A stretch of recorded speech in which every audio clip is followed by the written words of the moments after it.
Hi everyone, thank you so much for coming today to the information session for the Draft Dorrigo CBD Master Plan. My name's Nicole Dennis, I'm the Director of Cobalt Engagement, and I'm here with my team, Susie and Mia, to present to you the Draft CBD Master Plan findings and how it affects you here at Dorrigo. We've got McGregor Coxall here, we've got Remy, our wonderful urban design lead, and we also have Josh Corliss, the head group leader of technical services from Bellingen Shire Council, and Gemma Stella, who is the engagement and comms lead here to answer your questions. So we've got a couple of you and a few might pop in as we go, but we'll get started. And thank you so much for being on time and early, some of you, in terms of, sorry to keep you waiting on there, you're very organised. I'd like to start by acknowledging the traditional owners of the land of which we meet today up at Dorrigo, the Gumbaynggirr people, and pay our respects to elders past and present. It was fantastic to get some First Nations people involved in this process and also getting feedback from the community about how much they respect and value the First Nations and Gumbaynggirr culture. As I mentioned, we've got the team from Council here, our Cobalt team. We've got the wonderful Remy from McGregor Coxall, who will be presenting shortly on the Draft CBD Master Plan that she and her team have put together for us. We're all adults. These are all very obvious, but it's great that we'll listen to each other today. Please don't speak over each other. We're really focusing on questions and answers after we present the draft in terms of what's on exhibition, looking to stay on topic for what is focused on the CBD Master Plan. And there could be people here with different views today, and that's okay. Please be open and you may even learn something new today. In terms of the purpose and the aims of the session this evening, we're going to explain the objective, scope and timeline of this Master Plan project. Remy will provide an overview of the draft Dorrigo CBD Master Plan that's currently on exhibition. We'll explain to you how to lodge a submission, which is due by 5 p.m. on the 11th of July, and we'll have an opportunity for Q&A. We're going to spend a shorter part of this session in presenting to you, and then we're going to look to really dedicate the rest of the session to Q&A and discussion. So in terms of the project's scope, 3 CBD master plans have been prepared, one for Dorrigo, and you'll be aware another one for the Bellingen CBD and the Urunga CBD, and they're all currently on public exhibition. The Dorrigo community and Shire communities were consulted from early January this year through to March, and that engagement has informed the development of these plans. And we've been really, really happy to have quite strong engagement, and a number of you gave up your time to come to a workshop in Dorrigo in February, and we had many, many responses to an online survey as well. These master plans provide a strategic framework to guide future short, medium and long-term investment in the CBD in a coordinated and strategic way. They really are a tool that Council can use to secure grant funding to improve the Dorrigo CBD. So this is a list of the engagement that was undertaken to inform these master plans. Like I mentioned, we have 791 responses to our online survey across Bellingen Shire, which was really encouraging and showed the value this community places and the care that they have for the future of their towns, which is amazing. We had 37 people attend an in-person Dorrigo workshop. We had a youth workshop where Dorrigo High kids, Council provided a bus for them to come to Bellingen Memorial Hall and do a combined youth workshop. And we had a number of stakeholder interviews with key representatives, including the chambers, the presidents of all 3 chambers of commerce. These were the numbers you can see in terms of who's engaged across the Shire, and this is a photo from the Dorrigo workshop that occurred in February as well. I think those decals that you might remember that were around the streets with the QR code you can see in this picture was key to people finding out about the engagement, a really successful part of it. We also had posters, newspaper ads, social media, and direct engagement. Susie on my team called most businesses on your main street, which was nice for her to get to know quite a number of you leading up to the engagement, inviting them personally to the workshop. So all of that engagement is detailed in the community engagement report, which is also on public exhibition with the draft master plans. So if you go onto Council's Your Say website, you can download it and read it there. There's some short summaries, one from each CBD, and some quite long appendixes, which you can see that we have a report for each of the 8 workshops and a proper analysis of that survey as well. So what you can see here is a qualitative and quantitative analysis of those engagement results synthesized into some key findings for Dorrigo. What we heard from you was closely then integrated into the master plan, working closely with Remy and her team. There was a lot of consistency in terms of many things that the people in the Dorrigo community were saying, which was really encouraging. A lot of people wanted to restore the charm, that country charm, and saw that some of the shop fronts and the main street and the public domain, you know, the bones are there, but it's a bit tired and it has some beautiful vistas to the mountains. And that was really seen as something that people wanted to enhance, protect the heritage and really improve and build on that existing place character. They wanted to see more places to connect in public space and also in community spaces. There's no central park or plaza currently in the CBD, so more places for people to stop and sit outside and socialise was seen as something that was missing and something that people really wanted to see. Those beautiful mountain views and the connection to nature and the nature-based experiences was strongly heard as an opportunity to bring people into the town and something that could be enhanced in terms of the beauty and the place character as well. The Dorrigo community really saw the opportunity of the redevelopment of the Rainforest Centre and the potential increase in tourism as key to revitalising the town, aligned with its existing place character and protecting that heritage.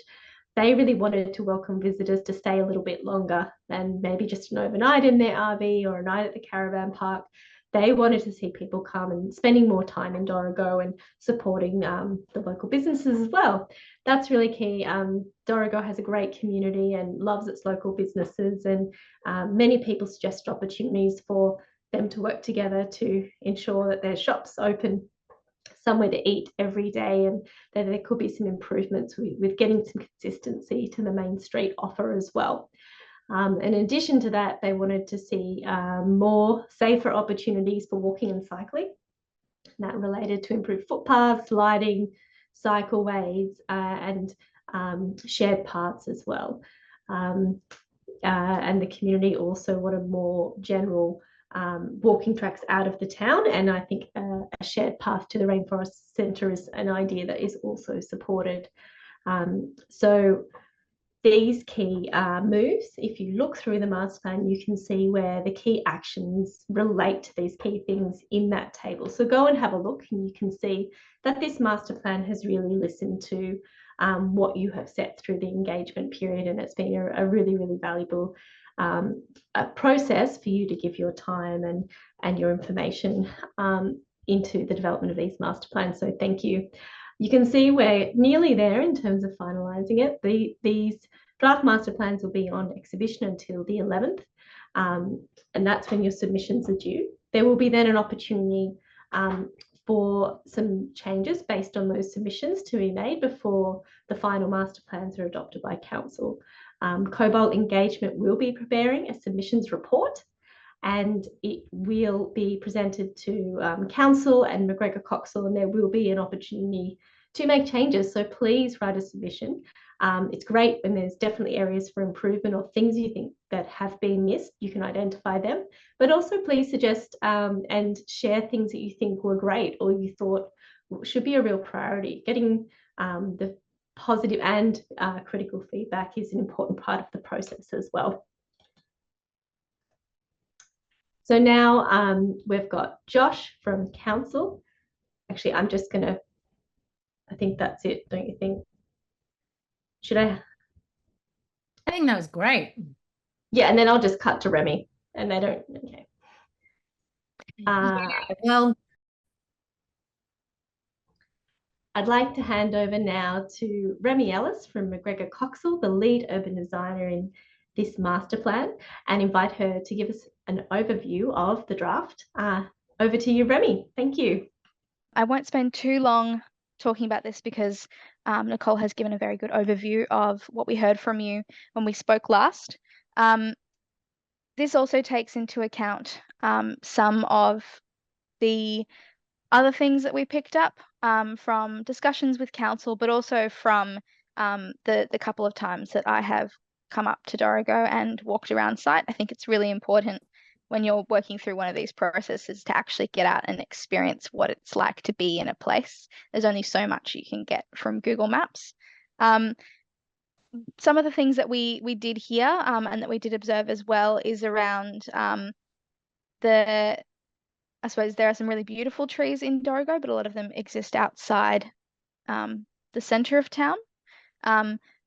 And that there is a really distinct seasonal landscape character that exists in and around town that contributes to that sense of country charm. There's also some riverfront walking paths, but the town could be better connected to some of those natural features. When we think about movement and connectivity and the way that people walk through town, where they can cycle, where they can park, and how people move, it's really important to think about all those different modes of transport and how we can be improving access for everyone, both through the footpath network, which we've heard can be unsafe in places and can be difficult to navigate, but also around how we provide for people visiting town, people from outside of Dorrigo, whether they be tourists or people that live in that broader regional catchment. In terms of when we're looking at land use, built form, and the kinds of activities that you can have in town, there was a desire to maybe capture more overnight visitors and have people staying. And we really heard that the country charm is what people love about Dorrigo, and we can better capture that identity through the buildings, but also through the streetscape. Something that we've heard across all three towns is really around activities for young people and children. And then when we look at public realm, this is really around streetscapes. It's around how it feels to walk around those spaces. And again, there are places where it could be easier to walk. There are also places where we could be improving, I suppose, the look and feel of the street. And how the buildings and the streetscape contribute to that sense of overall character.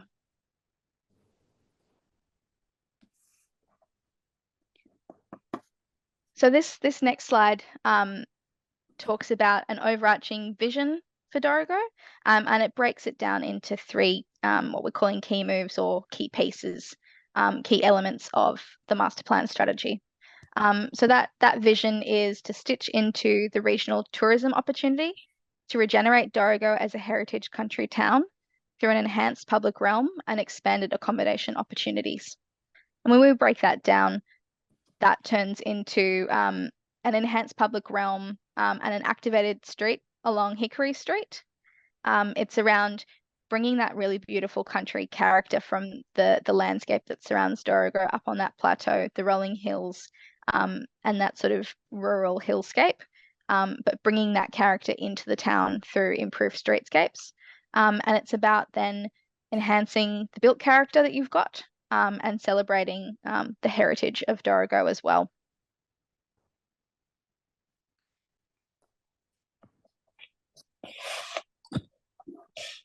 And what that turns into when we bring this all into a master plan and we talk about piecing off discrete projects that council can take forward for grant funding, noting that, yes, this is over roughly a 20-year time horizon is what we're looking at. And also to Josh's point earlier about the fact that many of these projects are unfunded, the challenge was to look at this town, look at what we could really do to take some of those strategic opportunities and what we know needs to be improved, and then to land them on the ground in a way that council can take those forward and get funding for them. So what this ends up looking like in terms of a couple of key projects, it's around activating Hickory Street. So this would involve things like footpath upgrades and crossings. It would involve things like better infrastructure for bikes and also electric vehicle charging, knowing that we need to think about the future and we need to get ready for that now, and better median tree planting. When we look at Cudgery Street as its own piece, that's more around roadside greening, about bringing that green character into the town, creating better pedestrian links down to the river and then also up through town. And then also looking at how we can be formalizing car parking spaces just outside of town to take pressure off of that main street, particularly when there are events on in Hickory Street. And I suppose we can talk a little bit more in detail around what some of those key actions look like for each of these places. For Hickory Street in particular, it's about upgrading the footpaths. The footpaths in Hickory Street are already quite generous. It's about then, yes, looking at the cycling infrastructure, looking at places where we might be able to accommodate additional EV charging places, because we know that there are quite a few tourists that do drive electric vehicles, and we really want to encourage them to stop and stay in Dorrigo, to visit the local shops and to really enjoy what this town has to offer. It's about better pedestrian crossings that help people get across the road, mums, kids, people maybe with mobility issues, in a way that's really safe. Street greening, as we said before, and around lifting the quality of the streetscape in terms of potentially facade upgrades, painting, making sure that the character of the street and the buildings really work together. And then as a separate piece, it will be looking at rear laneway access so that all of those wonderful streetscape upgrades can occur, and we can really put the effort and energy into what that street might look like. You would have also seen in the master plan a couple of images that speak to the quality of the space that we want to create. Now, these aren't an artist's impression, so they're not a direct place-specific demonstration of what it might look like, but they give you a flavour of what the master plan is hoping to create.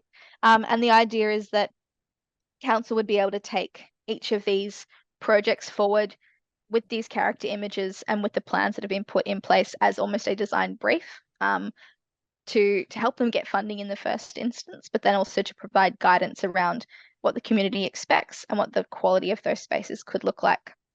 So you can see on the right there an example of what a streetscape upgrade may look like, including things like bike infrastructure to be encouraging bike tourism, but also better seating, better interaction with heritage buildings, and accessible footpaths with street greening.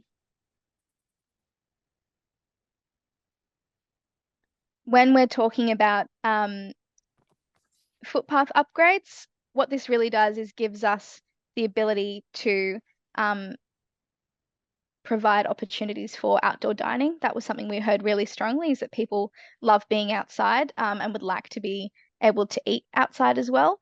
And what this can look like from what you can see in the image on the right there is it doesn't have to be expensive infrastructure, and it can be something that feels in keeping with the country charm of Dorrigo. And then when we're talking about streetscape greening, the image on the right there, what we're looking at is how we can be planting a few more trees and really bringing that idea of that seasonal character and that sort of wider landscape character into the CBD as well, so that it really feels like it's part of its place. So that was a little bit of a whirlwind tour around the master plan. There's a lot of detail in there, so take your time reading it. And yes, we absolutely encourage your feedback in your submissions. But now I suppose I'll hand back to Nicole, and it's a time for opening the floor up. Great, thanks Remy, that was great. Sorry everyone, I forgot to record right at the beginning, so we're recording now. So This is going to be uploaded to Council's website as well, just for those that couldn't be here today. So would anyone like to ask a question?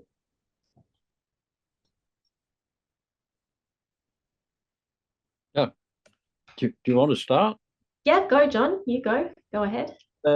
Observations. I'll stand corrected by anybody up on the plateau. But my observation is that the visitors to the Rainforest Centre are principally day visitors who very often don't come into Dorrigo at all. The planning that I've seen from NPWS for their big $60 million development, they are looking at actually theoretically flying in people to Coffs, putting them on a coach, taking them up to the Rainforest Centre, and then returning to Coffs again, which is amplifying the fact that the Dorrigo is the wrong side of the Rainforest Centre. Dorrigo it's also a through town. And it needs to be a crossroads town because you just you tend to travel through Dorrigo because you're going somewhere else rather than coming to Dorrigo. That needs to be looked at, and I know that Dorrigo needs it because the mountain gets closed from a resilience point of view. But the development of that Eastern Dorrigo road is critical to the long-term economic sustainability and development of Dorrigo. It allows for a lot more things to be feasible and possible. I've got that down.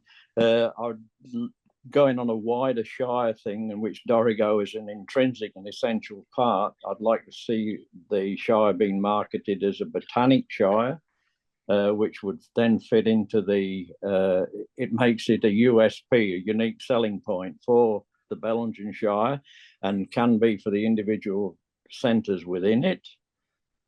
And that fits into the streetscaping and those sort of developments that you've got into in your planning.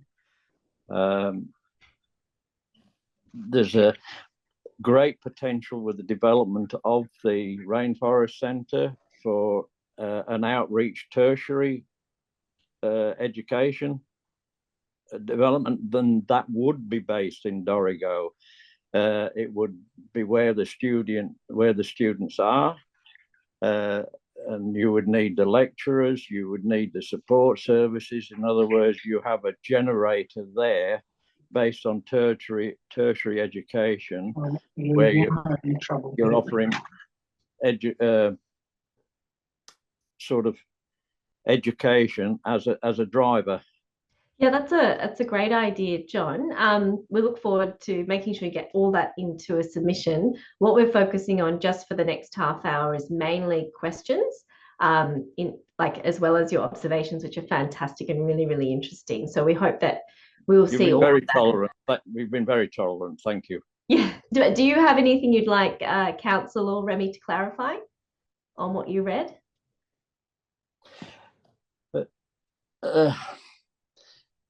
It's the improved connectivity will better visitor use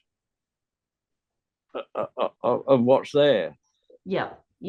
And I think that's been heard really strongly from the initial workshops. Is there anything like Remy you would like to share in terms of, I know that this is a key issue, ensuring, and a lot of people in Dorrigo want to make sure people are coming from the rainforest that are coming to town. Do you want to share any of your thinking and how you address that in the master plan?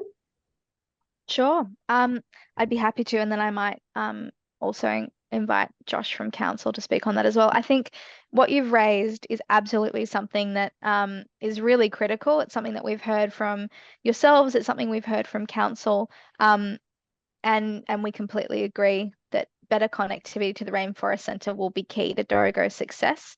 I think this is where I'd suggest maybe Josh might want to jump in as well. But this document is our ability as a community and as council to signal to other stakeholders, including national parks and the Rainforest Centre on what Dorrigo needs and what the Shire needs. So while we can't necessarily make them do something, we can strongly encourage and we can signal the intent. And I might pass that one over to Josh as well to talk a little bit more about that. No need, Remy. You've done very well. No. So, like, I think in terms of the national park development, like, council's very sort of cognizant that is a huge opportunity for Dorrigo. So we're very much advocating sort of on behalf of Dorrigo and behalf of the whole Shire to make sure that, you know, whatever national parks is doing in that space is, you know, that they are thinking of how it links in with our community.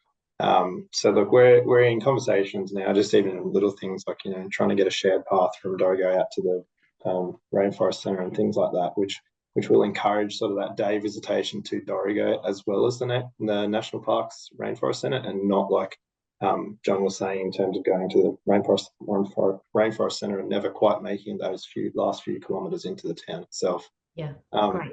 So yeah, look, it's a massive thing, and it's something that council is very, very sort of aware of, and something we're going to be working towards over the next few years, is sort of encouraging that that visitor, but also that local economy type thing in the township, to make sure that everything is sort of, it has the ability to grow and thrive, and yeah, go from there. Great, thanks, Remy and Josh. And I'd just like to welcome Paul, who's joined us late. Paul, are you a local resident or business owner?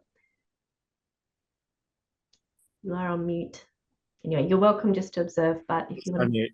I'm actually living in Melbourne at the moment, but we moved to Dorrigo about 18 months ago. We still own a property there, and I joined the Chamber of Commerce, but for work and family reasons, we've just moved to Melbourne temporarily. But I'm actually in the area of design, and mainly most of my work's in Perth, which has been for years, but I live in Dorrigo. Yeah, I'm interested in particularly what you've just touched on there about the engagement of the rainforest visitation, and people turning right instead of left when they come away from there. You know, I've read the master plan, and you know, I'm sort of interested in the mix of business and how that can be sustained. Because, you know, one of the problems is, you know, the businesses there at the moment don't quite have the numbers. A lot of them do, and the other thing is the streetscape has, you know, the potential to obviously be improved upon with. I was reading somewhere about the, you know, sort of working on all the development of the shop facades and improving all that in signage, but I believe that the first thing to do is get the right mix of businesses there that are you know, competent and committed. And in fact, you know, like I grew up in Victoria, and you see towns like Castlemaine and smaller towns like Malden and stuff, and you don't necessarily have to go and redo all the shop fronts and signage and that to make it an attractive town. It's having quality businesses there that people want to go to, and having the presence. So that's sort of what interests me in terms of part of this, but also just the you know, the sustainability towns, and I've seen this quite a bit through my own working, where I'll give you an example of, like, say, Stradbroke Island Point Lookout, which has always been a great destination for people to go to, and now a lot of businesses are closing because they can't get staff. And why is that? Because there's nowhere for the staff to live and service these things. So that's another consideration as you build the business potential of Dorrigo, and, you know, pulling on the tourism side is, you know, where people who service these industries are going to live. Shoni, you work in tourism. Would you like to share a bit on being a tourist provider, or do you have any questions that you'd like to ask?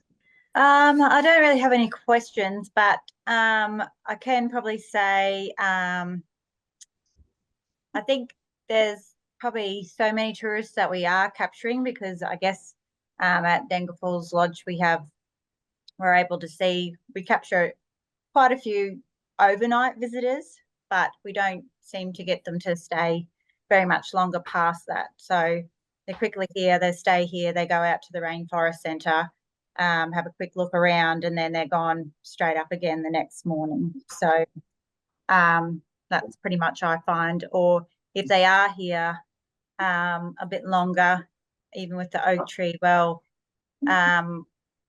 it seems that they're something to do with business. They're staying here as some kind of business as part of their stay. So, and I have heard though that just by having the eBor thing, viewing platform and so forth completed, that has actually increased our visitation in between kind of Bellingen, Dorrigo, eBor. They're kind of doing that track. So that alone has helped increase things, which is really great. So I'm guessing and hoping that obviously by having the new Rainforest Centre, that maybe, you know, we might get more out of it, obviously, once that's completed as well. Yeah, great. We've also got, is that the vet? We don't know, what's your name that's just joined us? Oh, sorry, my name's Chris Shirley. Welcome, Chris. Sorry you missed the presentation of the master plan, but yes, welcome if you have any questions. Sorry, I had trouble logging in for some reason. But... sorry. Yep. Yeah. Yeah, do you have any questions? Have you had a chance to have a look at it? Oh, no, I haven't. Oh, that's all right. We'll put a link for where you can view it online as well after this as well. Actually, Susie, if you want to put that in the chat, the link to the Have Your Say page on Council's website, that'd be great. That's where everyone can download the master plans, and also that's where you can lodge a submission. Rod and Ruth, do you have any questions or comments? If you're on mute, you have to unmute yourself.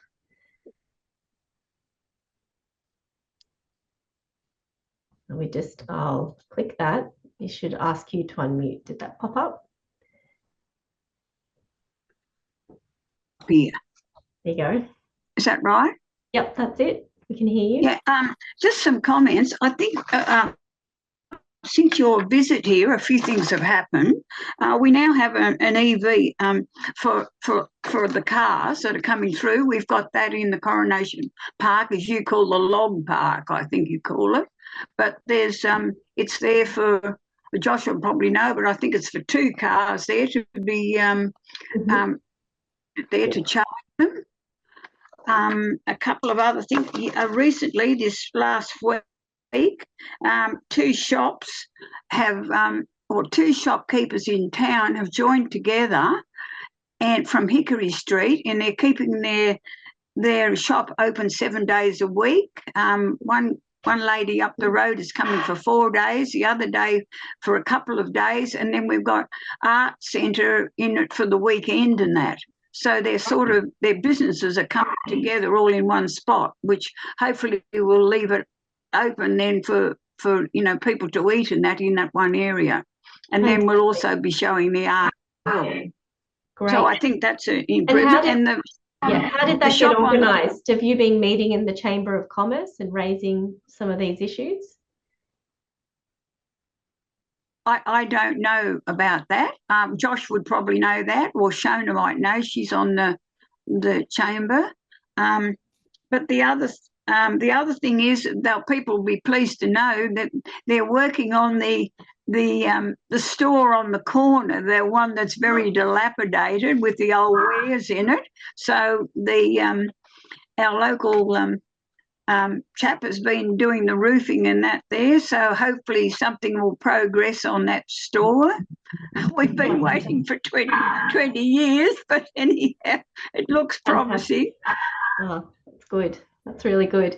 And I was back up there in May, and I had a really good treat at Peaches, which was very busy. Yes. It's the store next to Peaches, or part of Peaches, that they've joined forces with that. There was the art coming to it too. Yeah, great. Yeah. Polly, you might know of Polly's up near the garage on the opposite side of the road, down near Hickory House, and near the butchers.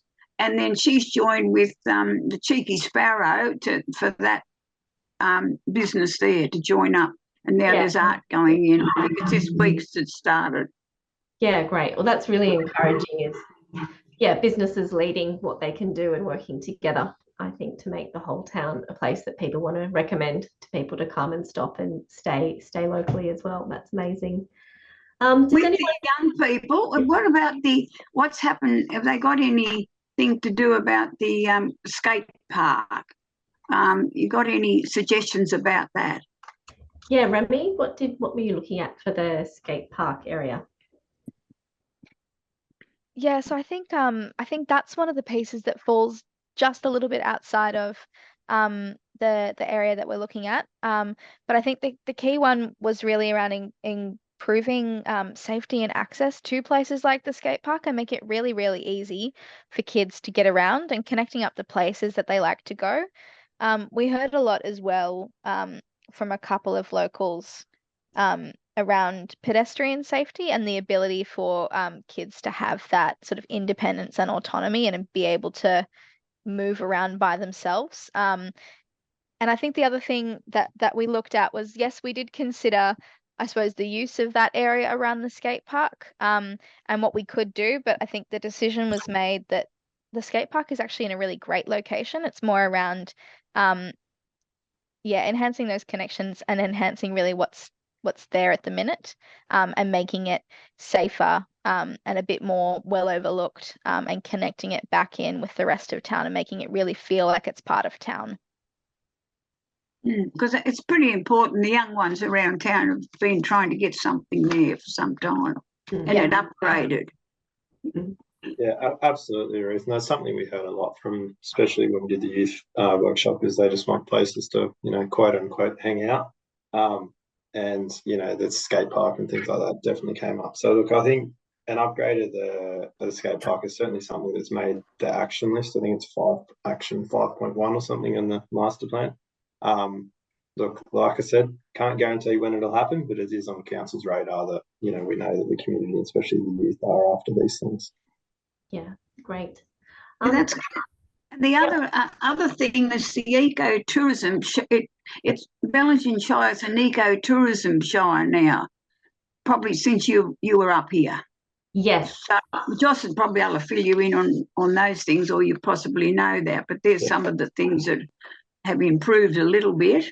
But we're still waiting for to get from Dorrigo out to the national park. That's been around since the 1990s or before, and also from crossing to the resort on the top of Mountaintop Road and the way to Griffiths Lookout, something there and through the park, like a cycleway to get from a cycleway from out to the national park, then through the park, and then down up through Mountaintop Road out to Griffiths Lookout. A lot of people have asked for that.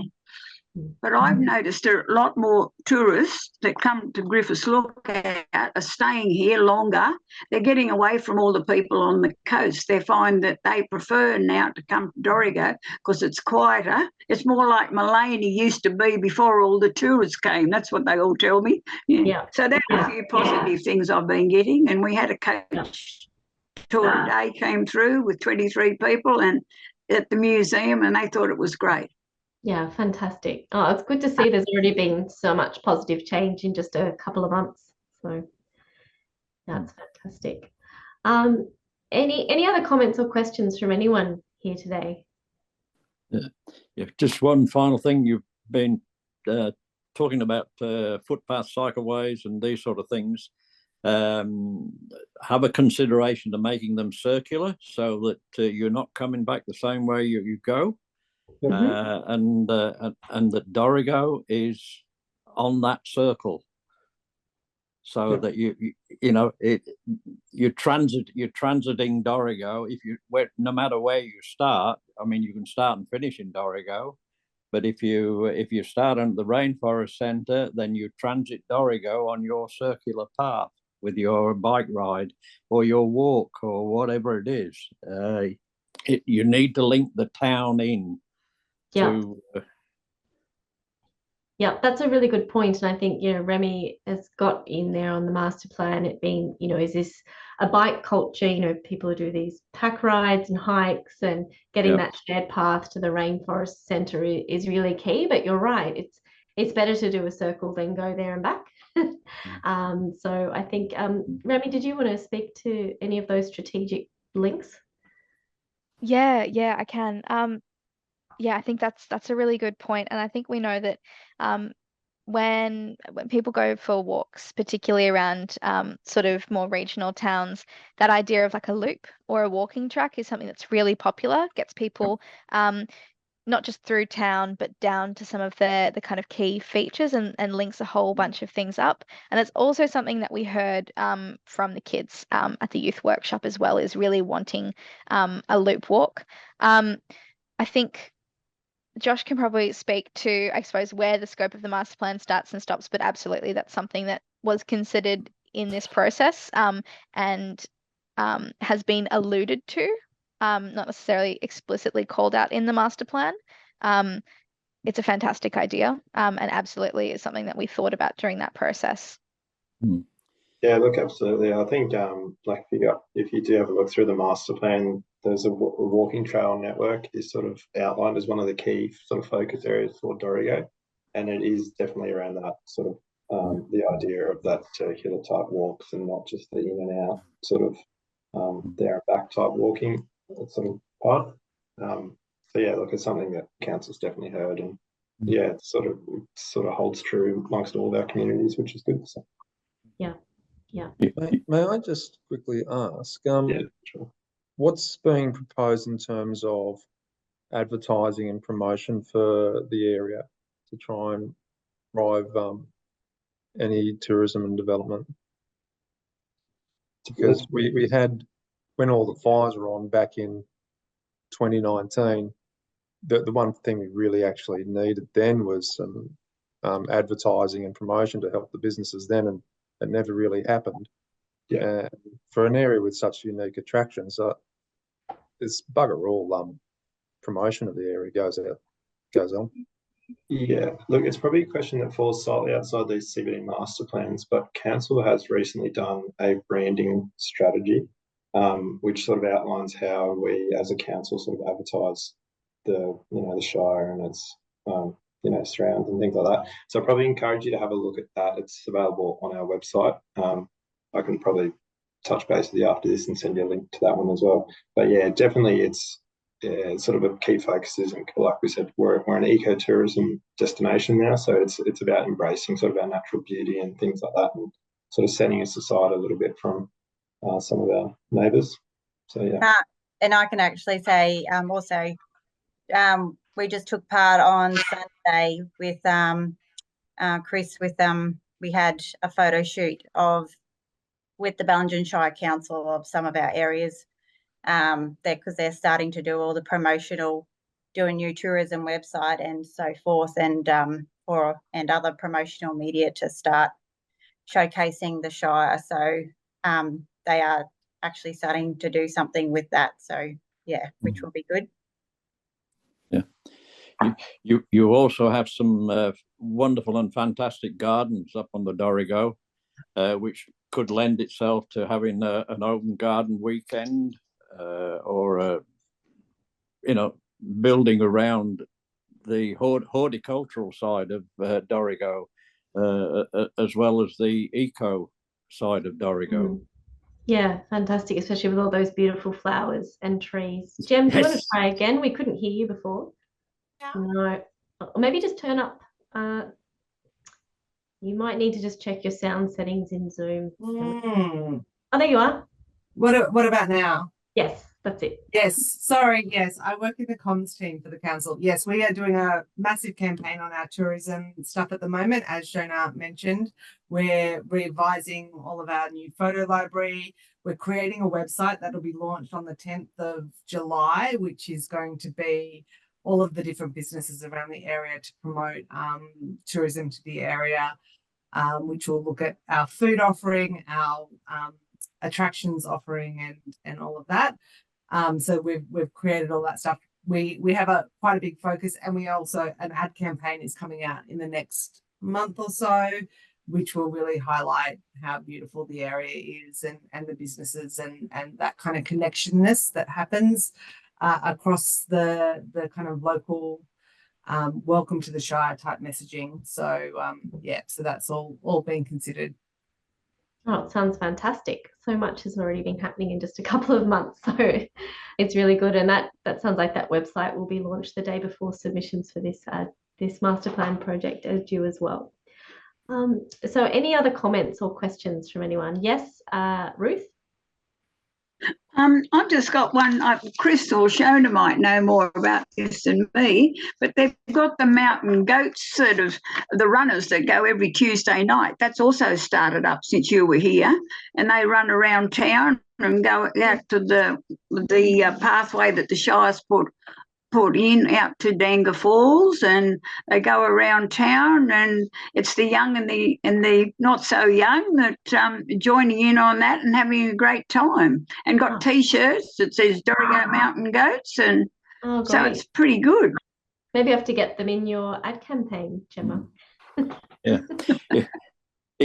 If you get that decent road out of Dorrigo through the eastern Dorrigo, you could actually close the mountain off for a weekend and have King of the Mountain events on it, which would be certainly national in terms of Australia. And if you get the thing going properly, its potential to become international, that would have. Yeah, fantastic. But you can't do it until you've got that other road through. Yeah, that's true.